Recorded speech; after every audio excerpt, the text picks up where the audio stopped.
Unspoiled Network podcast. This is Spoil Me, covering One Piece, episodes 301 and 302. In these episodes, Robin is finally freed, and there's something that warms my heart about the fact that it's Frankie who freed her. I'm so excited. I wish she had done so much worse. Welcome to Spoil Me.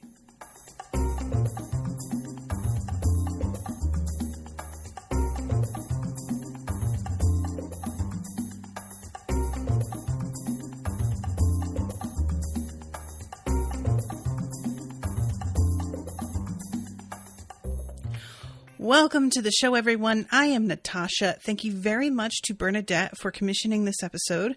And also thank you, Bernadette, for your flexibility. Not that you had a lot of choice, granted, but nevertheless, I appreciate you because I was supposed to record this yesterday and had computer issues and had to put it off. But I'm really glad to have been able to do it the very next day because these were really fun episodes and I wanted to talk about them a lot. So here we go, you guys. We're getting into the episodes where Robin is finally freed and it's not a moment too soon. So the first thing that I want to mention is I am just really offended at the fact that Lucci has decided he's going to flood the tunnels. I just want to mention this off the top because it really got under my skin that we have this extra element now of tension. I have a really love-hate relationship with tension, you guys, because of my issues with anxiety, where I'm like, we need more tension because otherwise I don't really care what happens. And then it will get to a point where I'm like, okay, that's enough tension. Can we just actually have a good time? Oh my God. And I still remember going to see I think it was actually the first Lord of the Rings movie. And there's a moment when they're in Helm's Deep and those staircases are breaking and crashing into each other and they're holding on and there's orcs behind them. And I'm freaking out because of my height, my fear of heights. And then the fucking goblins start shooting arrows at them as well while they're trying to balance and watch fucking Gandalf who just fell. And I was like, oh my God, can we give them a second? Don't shoot arrows at them right now, guys. They're having a kind of a moment. Can we be polite to actual goblins? So that's just to give you a little bit of perspective, but where my threshold is. So anyway, I'm going to back it up though and start at the beginning as one needs to do. The first thing that I want to mention is how fucking enormous the Gates of Justice are and how I keep forgetting that.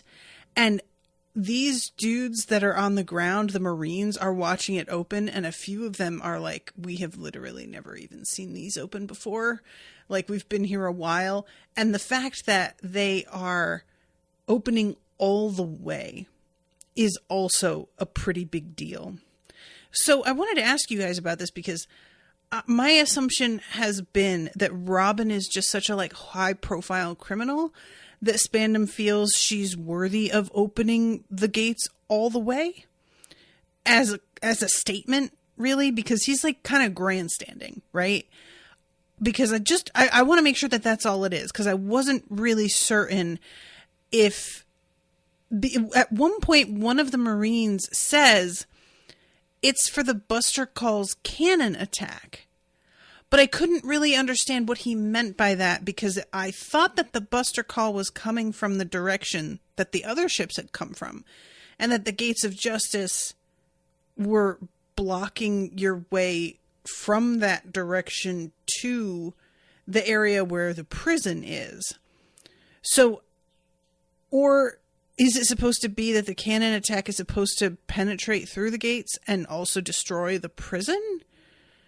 I'm not really sure what I wish that we got, because there's been a few episodes where we've gotten some really nice sort of pulling back and showing the audience where everybody's situated exactly.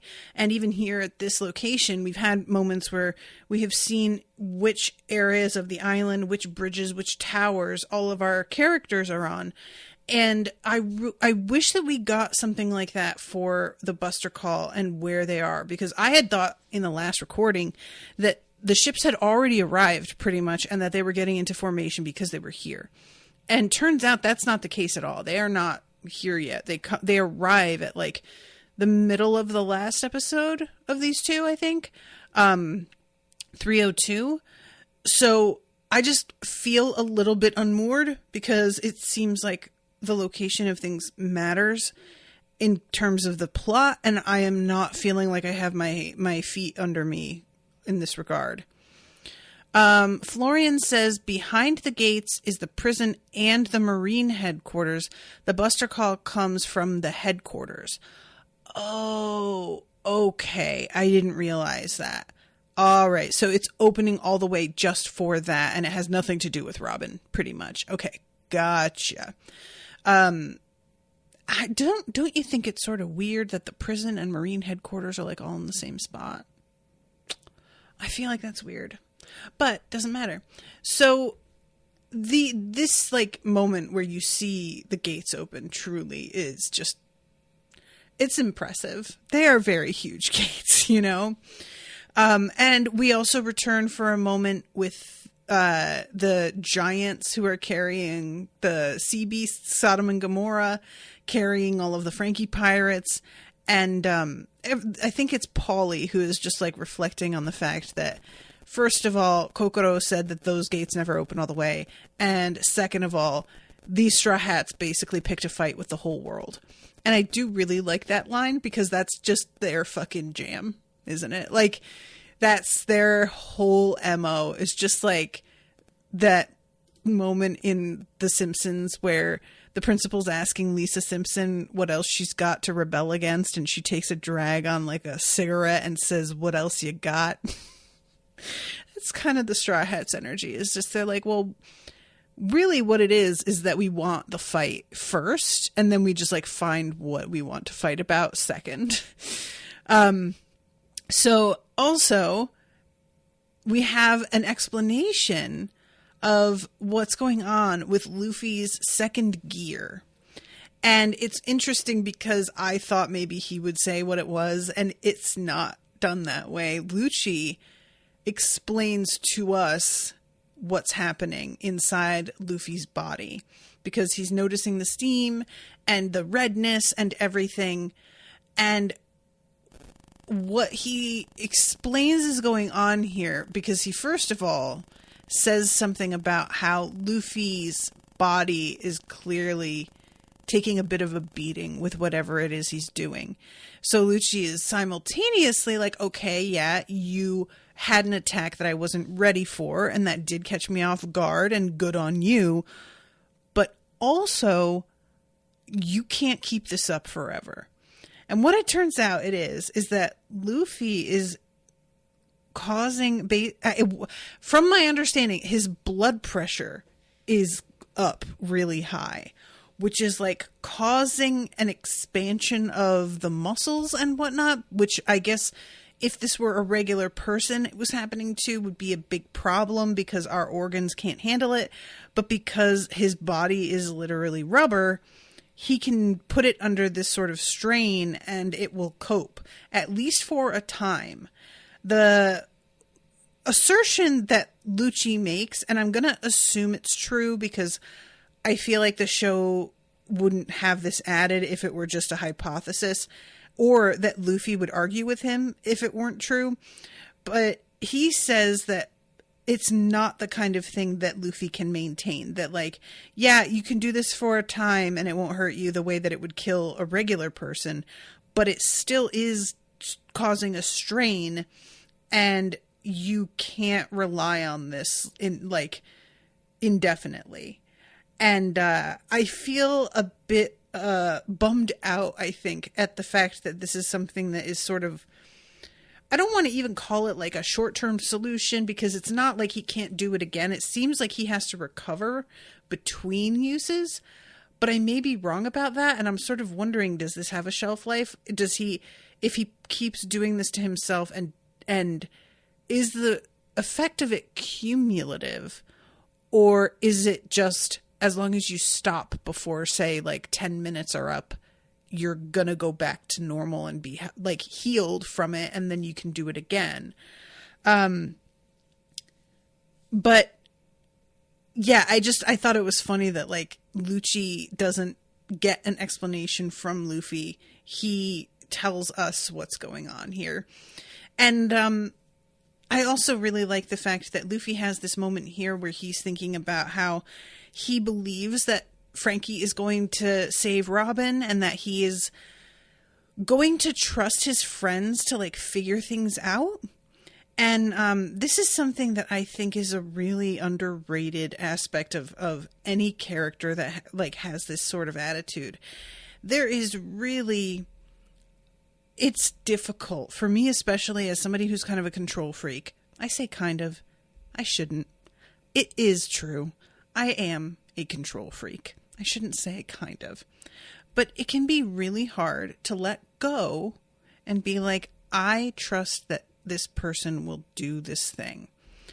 And to be honest, some of that just comes from trauma and finding out that people didn't do the things that they said and frequently needing to clean up after folks. And it's very like, you know, it's not that I'm like this for no reason.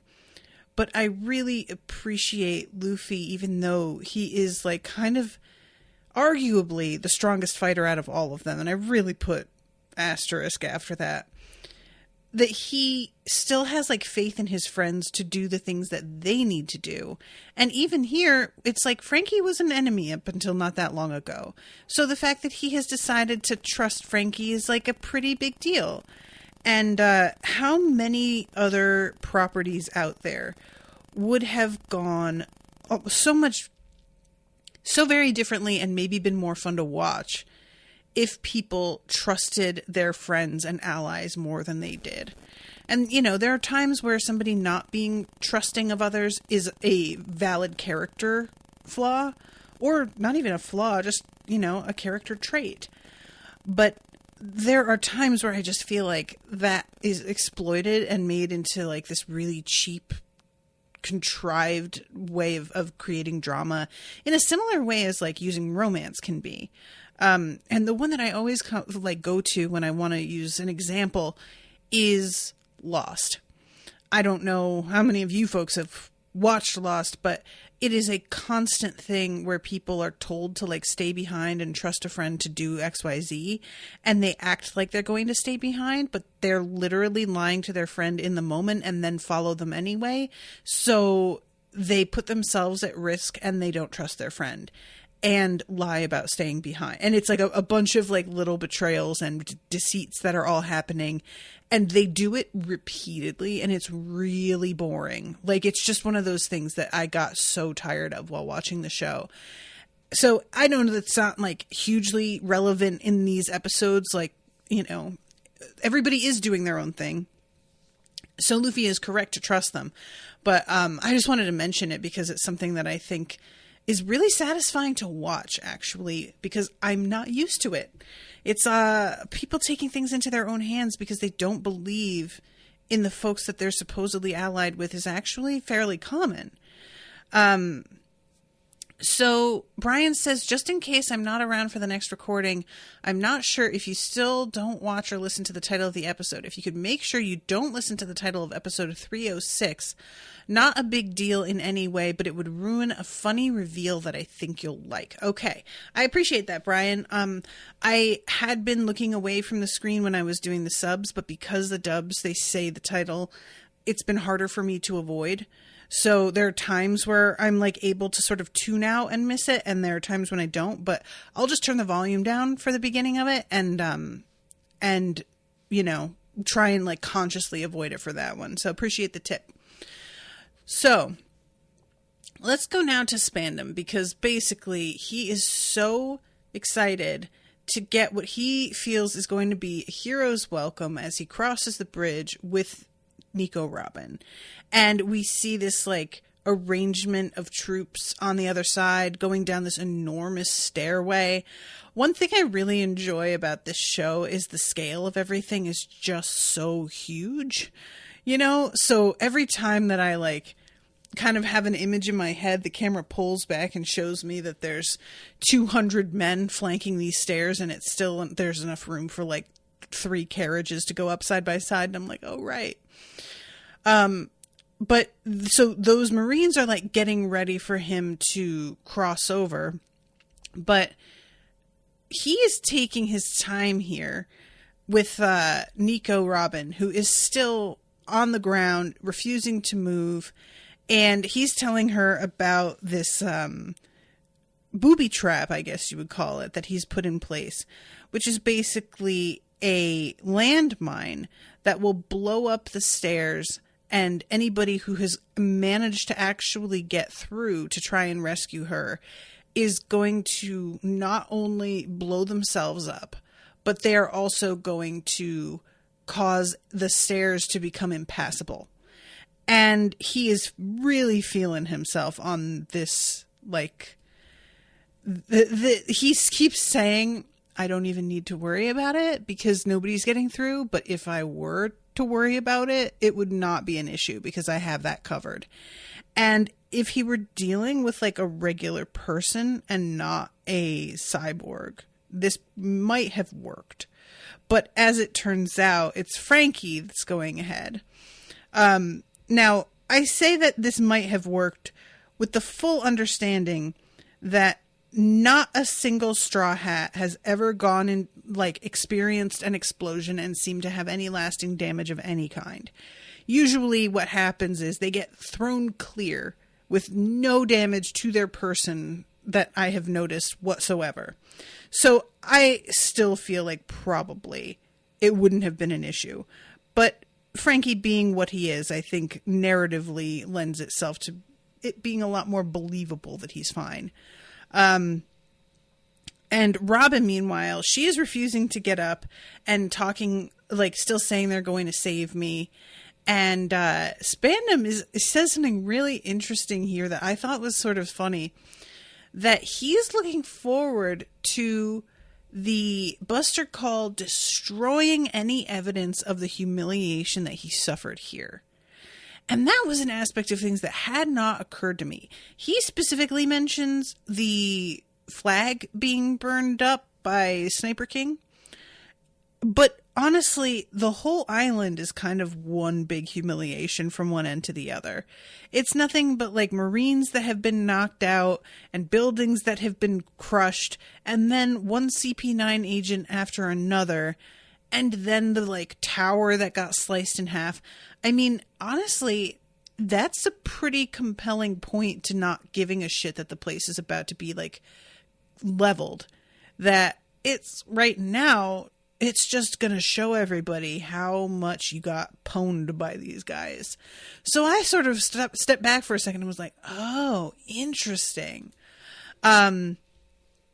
So then he says something about just like in O'Hara 20 years ago when that giant Marine attacked. And it turns out his father is the one that made the Buster Call.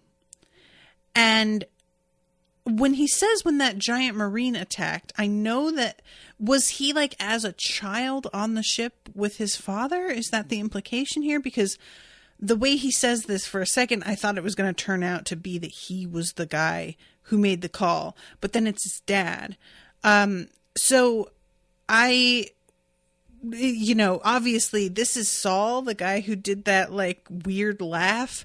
But yeah, the fact that he like knows what she went through intimately, and he's talking about who her family is and everything that went down there, and the fact that like Robin is the last one alive, he is really taking a more personal pleasure in catching her and putting her in jail than I had realized. You know, I knew that it was about his ego mostly, but then his father being part of this adds a different element to it.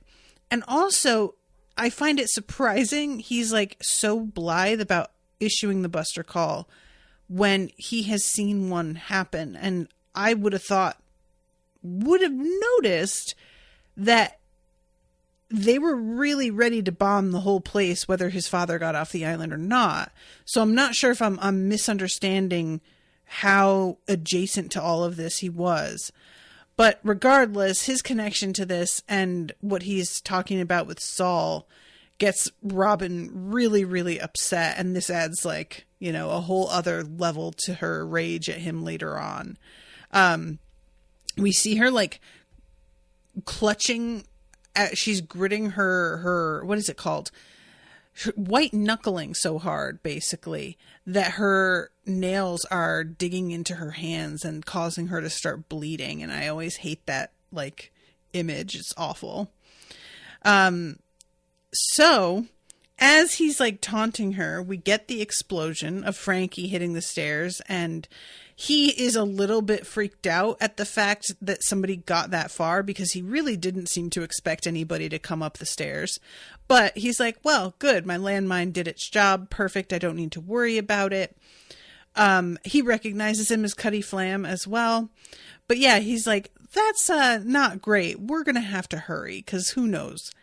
And as he is heading through, the Marines that are there to greet him are getting into formation and ready to share their like best, put their best foot forward, I guess is the way I want to say this. They, you know, this is kind of an unusual situation, and they don't get this kind of like inspection often.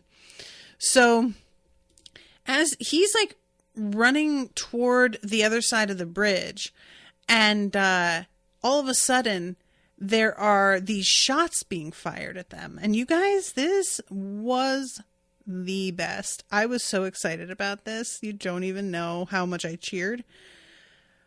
These dudes are getting shot at, and Spandam is yelling at the Marines, why aren't you firing back? What are you doing? And the dudes are like, yeah, man, look, we would fire back if we fucking knew where the guy was. And I'm like, oh, really? Are you being sniped?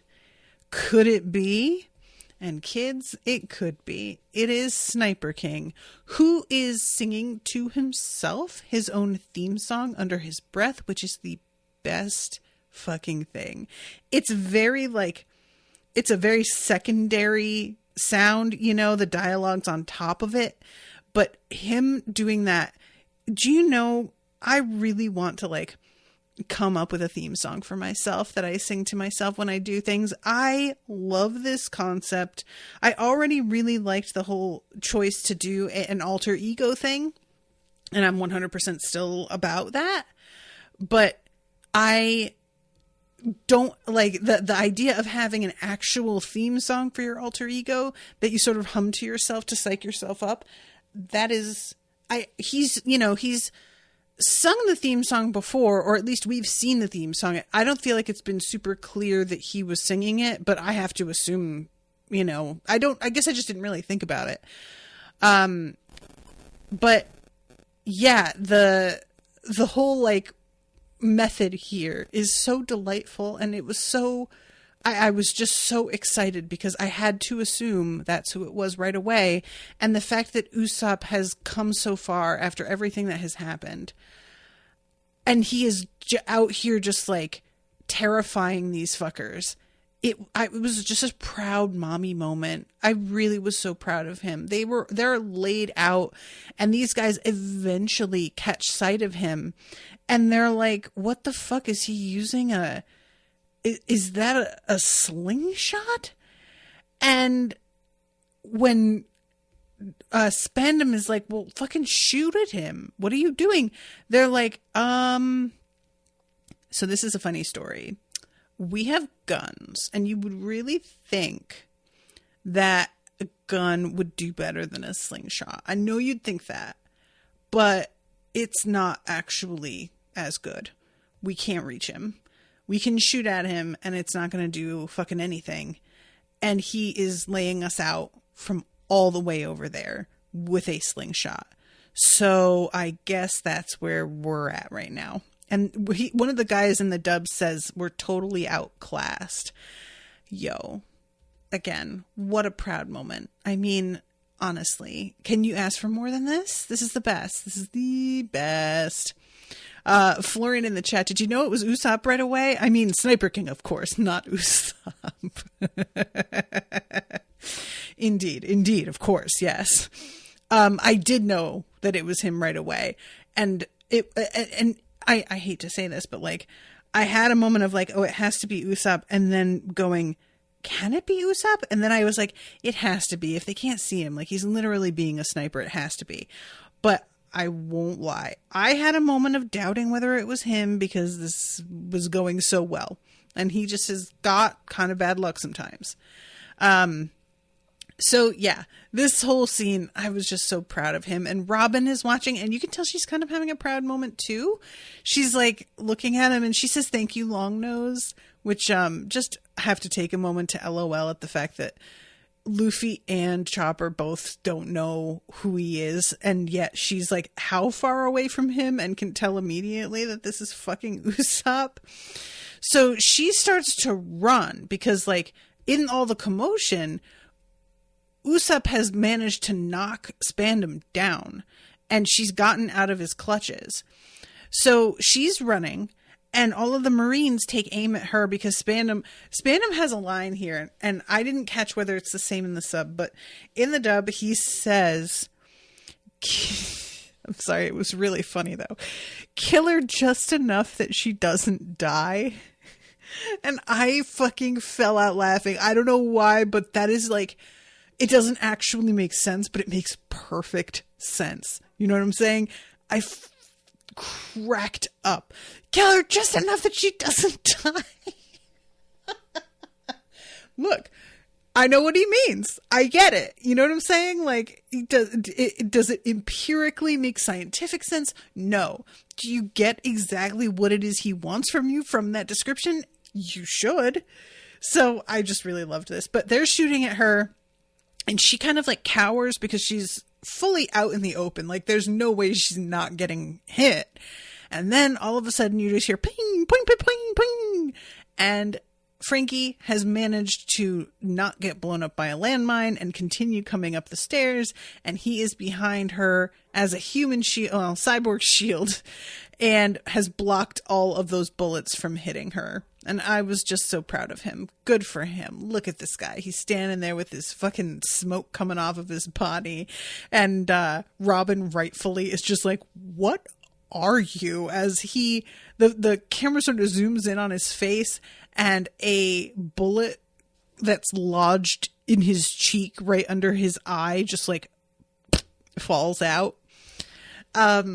So we have Usopp at this point yelling at him, there's a red cloth bundle near you. It's got 2 keys in it. With your keys, you should have all of them and you can let Robin out. And then we get a pretty gratifying bit with Spandam's eyes bugging out of his head because he doesn't understand how they could possibly have gotten every single key. He's just like, come on, man, really? Like, how did you get all of them? And I'm like, because you keep underestimating them because you're a little bitch. That's what it is. And I really do appreciate going over to Sanji, who looks very pleased and says, mission accomplished. So those handcuffs are taken off of Robin, and she stands there for a minute and almost falls because, let's face it, she's been through it. This has been a long day for Robin. And she turns around and she is like, oh, here we go, kiddo. I was so excited for her, you guys, because she could have really done a lot worse than she did, but she is honestly fairly restrained. So there's the announcement to everybody that the cuffs are off.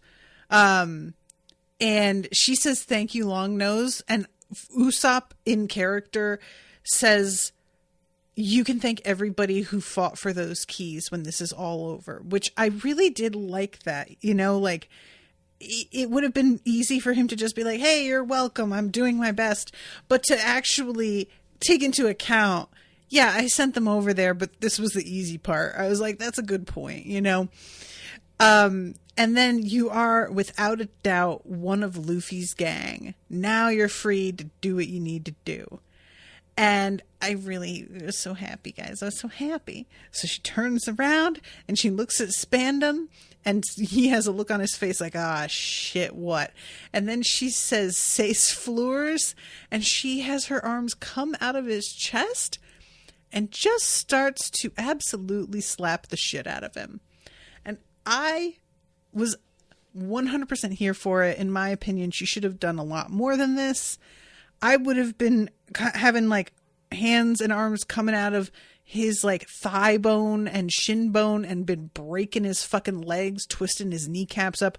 I would have been fucking this man up so badly. He was such a absolutely gleeful, sadistic piece of shit. This slapfest, while delightful in the fact that it's very humiliating and demeaning to him in a way that's like not giving him any real, it's sort of treating him as if he isn't worth truly hurting, which I like the effect of that on his ego. I really would not have been mad if she had taken it further. And then granted, she does some more, but you know, in terms of like the first thing I would have done, it would have been pretty brutal, I think. Oh, Florian says, you said at the beginning you wanted Spandam getting slapped. Wish granted, I would say. Did I? I believe that.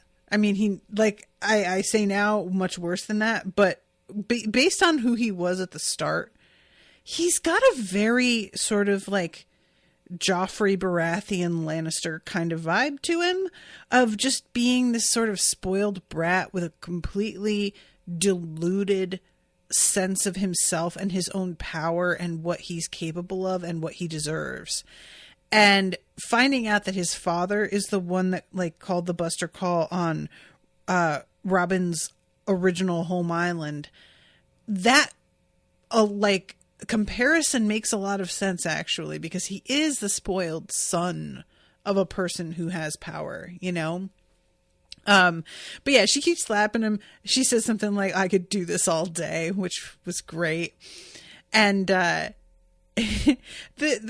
looking at the animation of it right now and how it's sort of like windmills of arms coming at him, and he goes down and all of the Marines are just watching this happen and going, "Hey, Chief, what's going on?"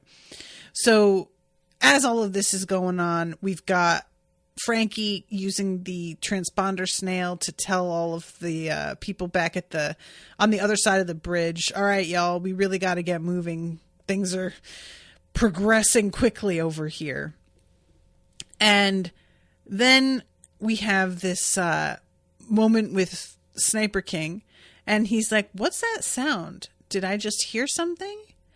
And there's this explosion, and then it just goes immediately to like end of episode, the end. See you next time, to be continued. And I was like, this is the moment. That's really, really rude. So it turns out that the Buster Call has indeed begun, and it is actually going like, even though it's begun, it's beginning a lot more slowly than it could have. They could have all really unleashed at the same time, and they don't do that. This is more like a measured thing.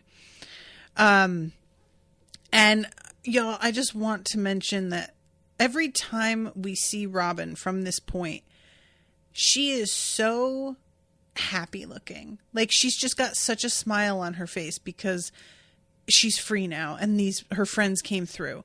Like, whether or not the actual end is in sight, whether or not she knows she's getting out of here, the whole vibe is just, I am so glad that my friends came through, and that's the thing that she's focusing on. And there is something really heartwarming about that for me. You know, that like she was so determined to reject their help, and she didn't want them to turn against her or get hurt because they're helping her or whatever. And now she's like really turned a corner and is like embracing it to such a degree that whatever winds up happening is secondary. So anyway, okay. So like back to the opening of the second of these two episodes, we have the explosion and there's like the cannon fire. It's the first time that we see all of the ships sort of like coming across the horizon here, materializing out of the fog. And we get a kind of like camera jump to a bunch of different characters that are part of this buster call. And there's the Admiral. I love at one point this Marine comes up to him and is like, hey, we hit such and such. And the Admiral is saying, and he's like, well, I thought you'd want to know. And he's like, why would I want to know that? We're just meant to be blowing everything up. The only time that I need to know that something has happened is if we didn't blow a thing up. I don't need a report on every single little thing. And I was kind of had to sit back and be like, he has a point here, actually. Yeah, I don't need pings for every single thing. Our mission is to just burn everything down, starting with the Tower of Justice. And I was just really sort of wondering if any of the Marines that are part of the Buster Call are thinking about the fact that it's a bunch of other Marines that are on the island as well. Like, do they feel at all as if they could be next, that they're super disposable because their buddies are clearly disposable? I don't know. But anyway, so Sanji and Zoro are watching this and talking about the fact that, like, if that's just one of their shots and there's a bunch of ships doing this, then we're going to get overwhelmed pretty quickly. And Zoro points out that the whirlpools that had used to be on either side of things, they aren't there anymore because the gates of justice were opened. So, like, the whirlpools were created because they were bashing up against the gates and like spinning out in front of the gates. But because there's nothing there anymore, the currents are just normal now. And, you know, in terms of like science, I don't know if that's how that works, but I completely accept that as how this is working here. That makes total sense to me. So the battleships will have no trouble coming through, but also potentially they will have no trouble taking a ship on out of there, which is very, very good. And it occurs to me that, like, if this is how this is set up, if there weren't a Buster Call, which had required the opening of the gates, maybe they wouldn't have had any chance of getting away. And the fact that they're, like, ironically, the fact that the Buster Call was made is what's giving them a shot at escaping here. So then we have Usopp talking to them, and he says something because they're like, I don't remember what they suggest for him to do, but he's in the middle of saying, like, I still am afraid of death. You guys know that, right? And as he is saying that, there's another shot, and the Tower of Justice, like, gets cut in half, and he is sliding off in one direction, and he had been, like, perched on the top of that. So understandably, pretty much everybody is thinking that maybe he's dead, but he winds up flying, getting thrown clear, as I had mentioned before. We see the whole thing come crashing down, and it breaks one of the bridges, and I'm not sure if it's the Bridge of Hesitation or not. I think it's not the Bridge of Hesitation because that's the bridge that that Spandam and Robin and everybody are on. I think it's the first bridge that didn't fully extend all the way, that they had to sort of like fly across. But yeah, he's in the air and he like lands right near Zoro and Sanji. And he, I love when they're like, Usopp! And as he's landing, he just says, did somebody say my name? And he slams into the ground and they both yell, I can't believe that you're okay. And he says, y'all, I was falling like pretty fast and you guys just stood there and watched and you didn't even try to save me. And don't you think you could have maybe done something to try and catch me? And I had to agree with him. Like, these two, I feel like they were just so, they saw him coming from a little ways away, and they have some abilities beyond normal human beings. They could have done something to soften that fall. I'm just saying. So Frankie and Robin are teaming up. He's like, are you going to be okay to fight? Because again, she's been through it, but she's like, fuck yeah, I am. Are you kidding me?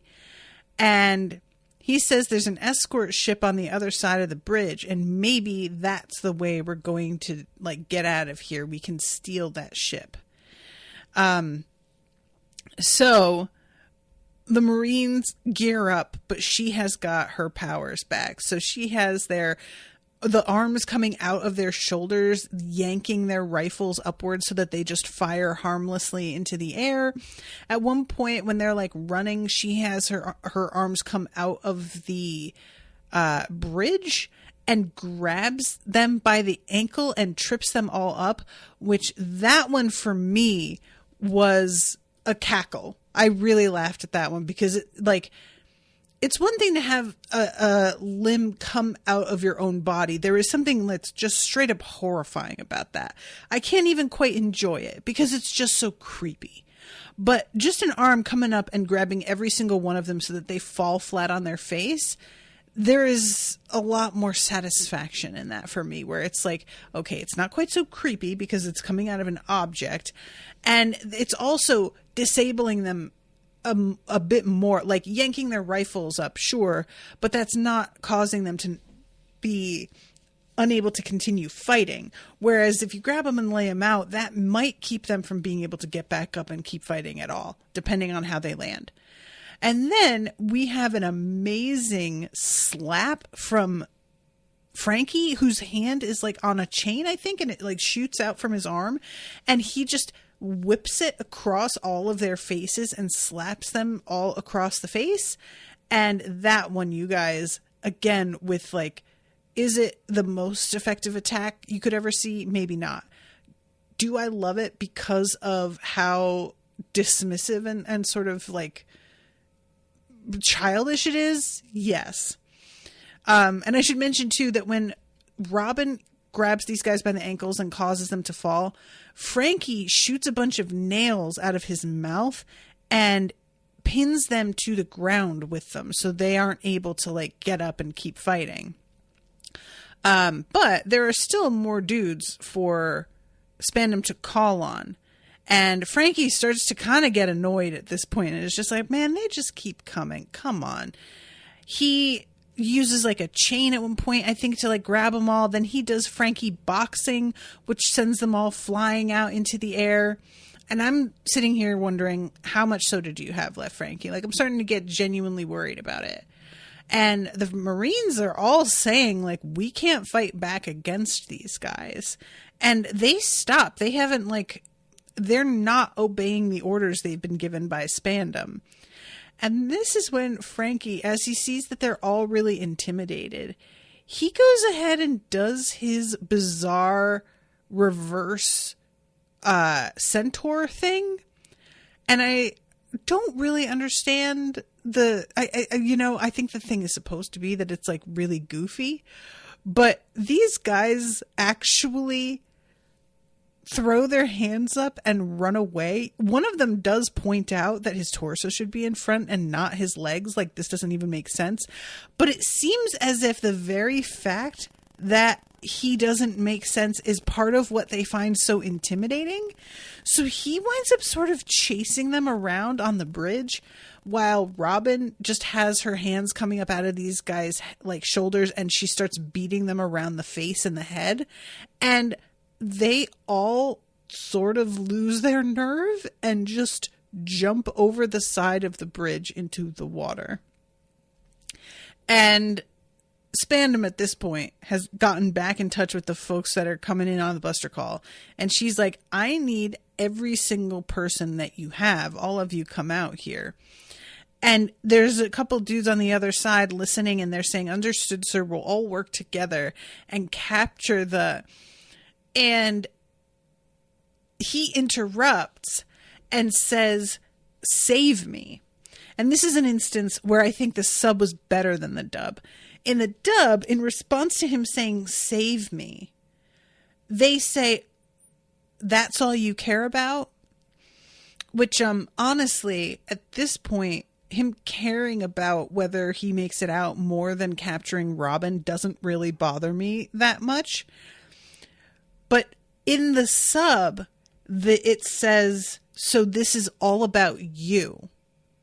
And for some reason, that feels a lot more of an indictment, you know, like it's less about like, I can't believe you value your own life, which I have a really hard time anybody valuing their life. Like, I'm not really going to blame them for that. But having it be, so this is all about you, changes the tone of it just a little bit, so that it's like, you truly are not seeing the big picture, which is your job. And that's like got a different sort of aggression to it that I think is better placed. So I just like to, you know, anytime that there is a significant difference that I feel like one is much better than the other, I like to point it out. And usually I have been preferring the dub, but the sub sometimes I think gets it right. So at this point, we have a moment to regroup, and we get a look at where the Kokoro, Chimney, Chopper, and the Rabbit Cat are in the tunnel going underneath everything. And Gonbei, that's his name. Gonbei's got such a weird sound. Like, every time he makes a noise, it's like, hey! It's just this weird, like, it's not a meow, it's not a yell, it's not anything. It's just weird. And Kokoro is saying that she's actually having a good time, because at one point Chimney is like, that booze is really like fueling you up, huh? And she's like, that's not really it. I'm just actually enjoying myself here a little bit. And then we have Nami meeting up with them and being like, hey, thank you guys so much for leaving those arrows behind you. Now I'm able to meet up with you and cross over as well. And this is when we go back to Luffy, who is up fighting with Lucci still. And it hadn't occurred to me how much like a setup this is. If they're going underground and they're surrounded by water, then probably those things are going to come into conflict. But it still didn't occur to me. So it is kind of a shock when Lucci does what he does. And him and Luffy are fighting here. They're moving so quickly that you barely even see them. Like, they're being portrayed in the animation as just sort of smears of color. And Lucci, what it feels like is that the choice to do the breaking of the tunnel and the flooding, I am taking it sort of as him admitting he isn't going to win against Luffy, so he needs to come up with a distraction, because otherwise this is going to take all day.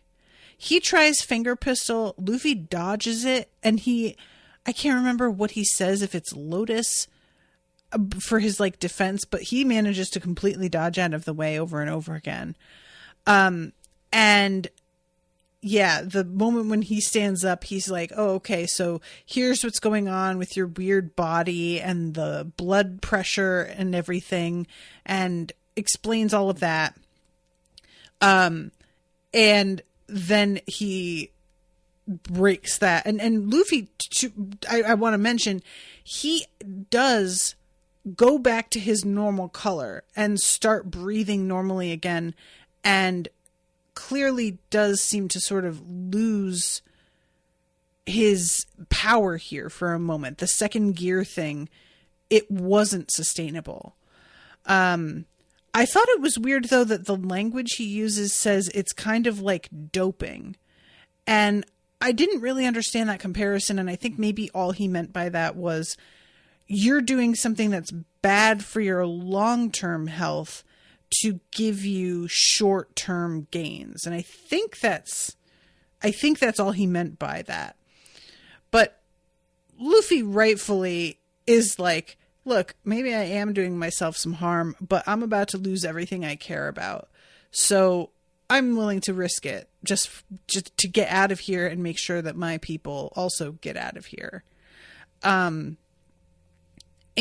he's telling Luffy, you know, all of your friends are going to die from this Buster Call, And even if there are some people underground that might have been able to escape the call, guess what? And this is when he slices open part of the wall and water begins to flood in. And it's not immediately apparent because I lost track of like where in the building they are and exactly where everything is positioned. The water is going to travel downward into the passage. And, poor Luffy is just like sitting there like, wait, what? And we get a quick cut over to Sanji and Zoro, who are also running in the tunnel at this point, because they had been outside, but I had forgotten, like, there's no other way to go now. They have to, like, that's the next step, is everybody has to go down into the tunnel. I don't know where Usopp is, now that I think about it, because he wasn't with Sanji and Zoro. Did he stay up? No, because he crashed to the ground. Is he with them and we just didn't see? Or maybe we're not supposed to know yet? I don't remember where we like see him next by the end of this episode.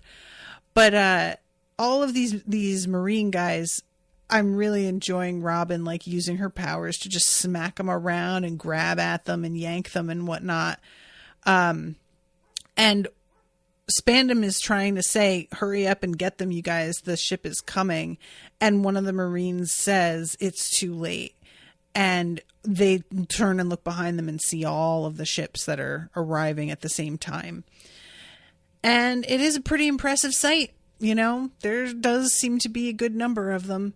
And Robin kind of loses hope here and falls to her knees and is like, oh no. And Spandam is just so glad to see her despair that it doesn't seem to occur to him that this isn't great news for him.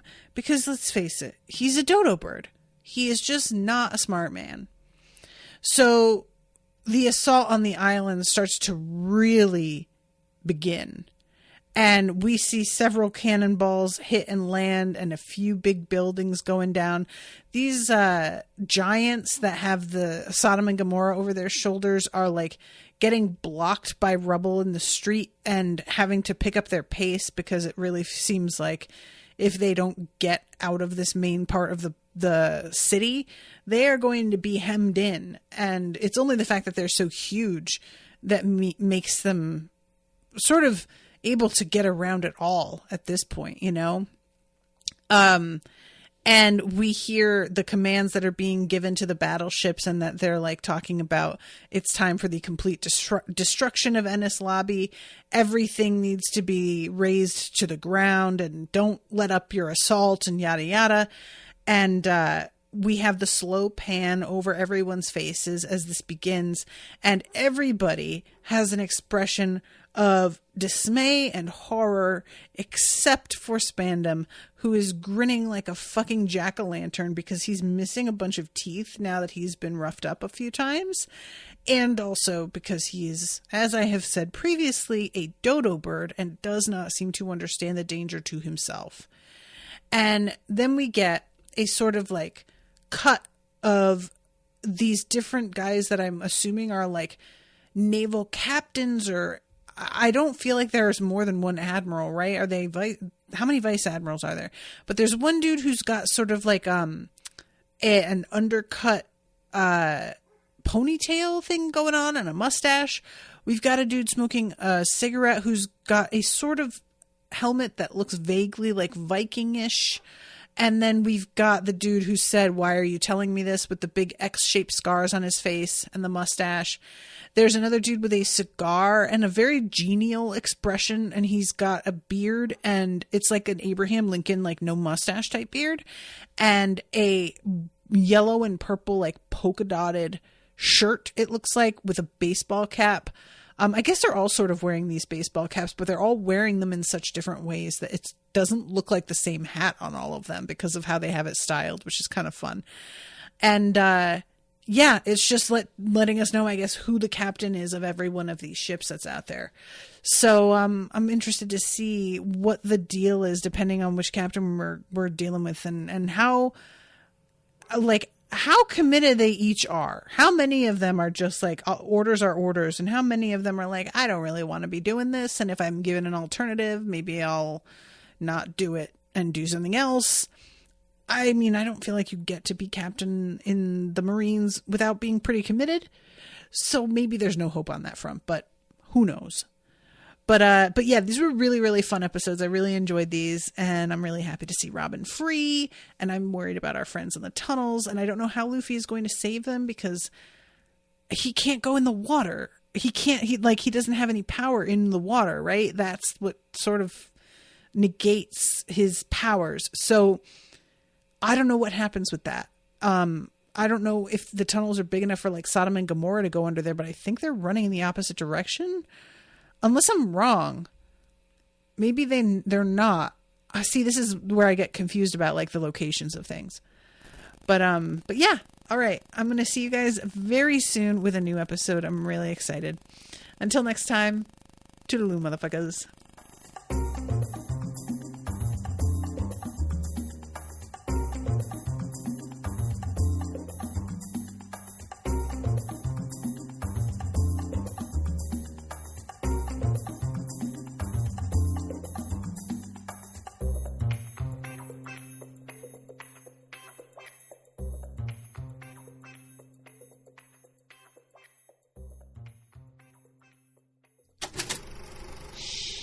That was an Unspoiled Network podcast.